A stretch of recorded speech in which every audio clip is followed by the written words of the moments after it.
9 Native American tribes have just won a major fight against a mining company. At risk was Peshla, a sacred site deep in the Black Hills of South Dakota. The mining company started drilling for graphite just a kilometer away. But tribes and their allies pushed back. They set up a protest camp at the drill site. For a week, they occupied 2 of the drill pads. Some even locked themselves to the machinery, while others just sat on the equipment with banners. And they won. The drilling has been stopped and one of America's most sacred places is safe again. And today I have many more good news stories. Over 1 billion people in India now have access to the internet. This animal that was once on the edge of extinction is making a steady comeback in the wild. And US alcohol consumption has just hit the lowest level ever recorded. Hey guys, I'm Freddy, and my team and I went through half of the internet this month to find you some of the best good news stories. I really believe we all need to hear them, and I hope they all put a smile on your face. So, let's get started. Let's continue with the full story behind that win in South Dakota.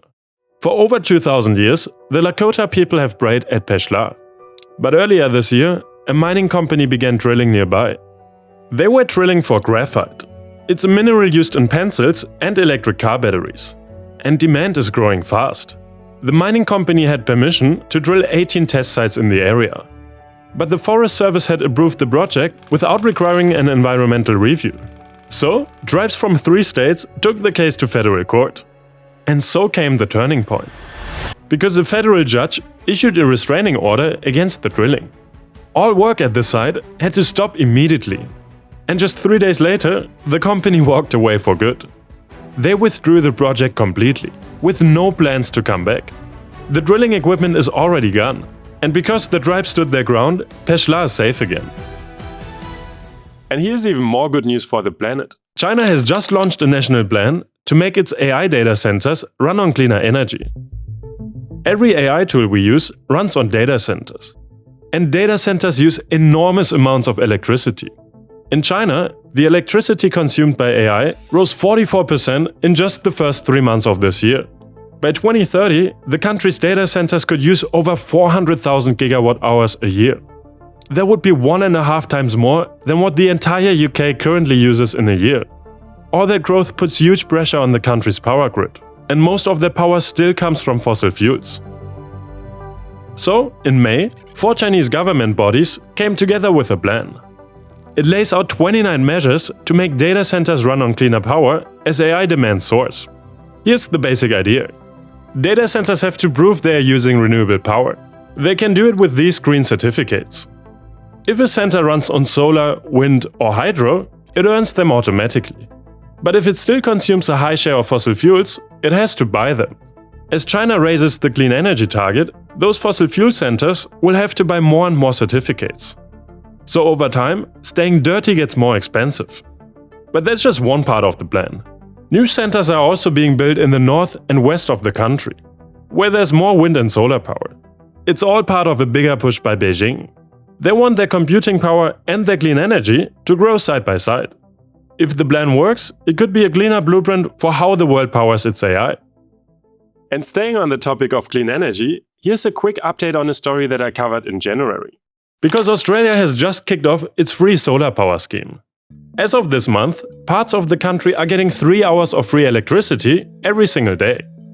The 3 hours fall around midday when sunlight is at its strongest. That's energy families can use for household appliances and EV charging. And they can even store extra energy for the evening. By 2027, even more states could be joining them. For the full story, check out my video from January. Now let's take a look at the animal world. For decades, one of Kenya's rarest antelopes was disappearing. Disease wiped out almost the entire wild population. And for years, none were left in the wild at all. But that's been changing. And before we get into that, I want to mention something important. Every video on this channel is carefully researched and written by real people, Michael and Jake, and brought to life by our talented editor Jason. Their work takes a huge amount of time, and honestly, it would not be possible without sponsors. That is why I quickly want to thank DeleteMe for sponsoring this video. So there's this whole industry of data brokers that legally collect and sell you personal information. Your name, email, phone number, even your travel history. And here's a wild example. A company owned by major airlines was recently reported to have sold billions of flight booking records to US government agencies. We are talking names, itineraries, even payment details. If you've booked a flight in the past few years, there's a good chance your data was included. The government used this information to quietly track people's travel patterns without a warrant, as reported by 404 Media. And of course, most people had no idea this was happening. And that just doesn't feel right. Especially since it feels like we never gave them permission to do this. But luckily, we have rights to get our names off of these lists. That's why I use Delete Me. They file hundreds of removal requests on my behalf and regularly send me a simple report showing where my data was found and removed. My latest report shows they went through almost 400 listings. There's no way I would do that manually. Big fan of their work and really happy that they support Good News. There's a link in my description, joindeleteme.com/goodnews. When you click the link, it helps support the channel and you also get a huge 20% off when you use code GOODNEWS. Alright, let's get back to this antelope in Kenya that was on the brink of extinction but is now making a steady comeback. Meet the ghost of the forest. It's a rare antelope with brown fur and spiraled horns. The nickname comes from how well it hides in Kenya's mountain forests. But by the 1960s, the species was nearly wiped out. Disease outbreaks swept through Kenya, and their numbers in the wild collapsed to fewer than 100. So, in the 1980s, a rescue program flew 36 of them to the United States. The plan was to breed them safely and bring them back when conditions improved. By 2004, the descendants were brought back to Kenya to prevent inbreeding, but they weren't released into the wild just yet. Then, in 2022, the world's first mountain bongo sanctuary opened in Mount Kenya's forests. That same year, the first 10 bongos were released into the wild. And just this May, 4 more bongos arrived from the Czech Republic, bringing valuable new genes to the growing population. Wild bongo calves have now been born in the forest, and the recovery has been steady ever since. The team is now aiming for 750 wild bongos by 2050. I know 750 doesn't sound that much, but keep in mind that this species went nearly extinct. And the fight to protect wild spaces doesn't stop in Kenya. Over in Guatemala, AI is now being used to listen for illegal deforestation. The Maya Biosphere Reserve is one of the largest rainforests in Central America. It's home to jaguars, crocodiles, and the iconic scarlet macaws. With its red, yellow, and blue feathers, it's the kind of parrot people picture in their minds. Even this Minecraft parrot is based on it. But it's also under constant threat from illegal logging, cattle ranching, and illegal settlements. The problem is that the reserve is huge, and forest rangers are few. They can only patrol on rotation, returning to each area every few months. So, when illegal logging happens, it often goes unnoticed for weeks at a time. But a team of conservationists decided to change that. The Wildlife Conservation Society joined forces with Cornell University and universities in Germany and Brazil. Together, they have built these small listening devices to be placed high up in the trees. Each one is fitted with an AI trained to pick up the sounds of illegal activity. Things like chainsaws, gunshots, and engines. When the AI hears one of those sounds, it sends a short audio clip to rangers by satellite.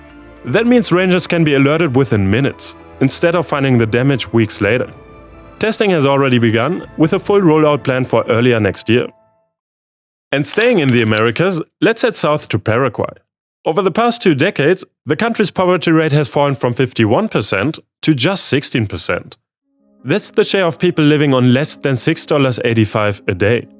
And remarkably, around 300,000 people escaped poverty in the last 2 years alone. Most of that came down to one thing. People at the very bottom of the income scale found better paying, more stable work for the first time. That was made possible by 2 big changes. First, the government made it much easier to set up a business. They automated the process and reduced the paperwork. That brought more businesses into the formal economy, which led to more and better paid jobs. Second, Paraguay's geography gives it a powerful advantage. The country sits on huge rivers, so it built 2 of the biggest hydro dams in the region. That gives factories some of the cheapest electricity around. And cheap power is a huge draw for industries, which means more jobs. Together, these changes helped improve the life for millions of people in Paraguay. Alright, real quick before we continue with the next story, I just want to say thank you for your incredible support over the past few months. The channel has been growing like crazy, and I keep getting comments like this one or like this one. And honestly, every time I see a comment like this, it really makes my day. And right now I could not think of a better job than presenting these good news. So I will definitely keep going for a very long time, and if you don't want to miss any good news, make sure to subscribe. Next up, we are heading to India, where internet access has jumped from 15% to over 70% in just a decade. That's over 1 billion people now online, according to recent numbers from Our World in Data. That's nearly the same as the populations of the United States and Europe combined. What makes India's story unusual though is how it got online. A decade ago, mobile data in India was a luxury most people couldn't afford. Then, in 2016, a new company called Jio entered the market. They launched a nationwide 4G network with free data for the first 6 months. Their plan was simple: sign up as many people as possible and dominate the market. 16 million Indians signed up in the first month alone. And to stay competitive, every other provider had to drop their prices to match. Within months, mobile data prices had fallen by over 90%. Suddenly, the internet wasn't a luxury anymore. Today, Jio is the market leader with roughly 50% market share, giving it far more power to set prices. And the internet became part of everyday life for hundreds of millions of people. Street vendors started accepting digital payments, students in remote villages could take online lessons, and over 1 billion Indians are now part of a connected world. Now over to the United States. Because US alcohol consumption has just hit its lowest level since 1939. Just 54% of Americans now say they drink alcohol at all. That's the lowest level ever recorded. And the 3rd year in a row, the number has fallen. The change comes as living costs went up and more people are becoming aware of the health risks. Drinking is now linked to over 200 diseases, including 7 types of cancer. In the US alone, around 100,000 cancer cases a year are tied to alcohol. And the cost to society is just as serious. Excessive drinking costs the US economy roughly $250 billion every year. $250 billion. That comes from lost productivity, healthcare bills, and alcohol-related crime. So what's changing American minds? For years, many people believed a moderate drink, or 2, or 3, could actually be good for them. But scientists have since shown that even moderate drinking can do real harm. A decade ago, only 28% of Americans thought moderate drinking was bad for health. Today, that number is 53%. For the first time ever, a majority see moderate drinking as harmful. Among young people, the shift is even bigger. 2/3 now believe moderate alcohol consumption is bad for them. And it's not just opinions changing. The Americans who do drink are cutting back too. On average, they now have 2.8 drinks a week, down from 3.8 last year. That's the lowest weekly total since 1996. And as drinking keeps falling, fewer people face alcohol-related cancers. And now, some big news from the world of batteries. Chinese battery giant CATL has just received the largest sodium-ion battery order in history. CATL dominates the global battery market with a 30% market share. And now it has received a 60 GWh order from an energy storage firm. That's roughly half of all the energy storage batteries CATL delivered in the whole of last year. And here's why this matters. Most battery storage systems today run on lithium-ion batteries. So do most electric cars. But lithium is rare, expensive, and its price can jump around a lot. On top of that, 60% of the world's supply is processed in China. That makes the supply chain vulnerable. But sodium could be an alternative. It's around 1,000 times more common in the Earth's crust, and it doesn't depend on a fragile supply chain. And things are already shifting. In April, I covered the first sodium-ion electric car launching in China. And now, the same technology is being ordered for grid energy storage on a massive scale. Grids need huge batteries to store the energy that solar and wind produce during the day, so it can power homes, businesses, and entire cities at night. And this huge order suggests sodium-ion may soon be ready for large-scale use. These new batteries are also built to last over 15,000 charge cycles. That matters because cheap, long-lasting storage is one of the main challenges facing renewable energy. and sodium ion could be one of the answers the industry has been waiting for.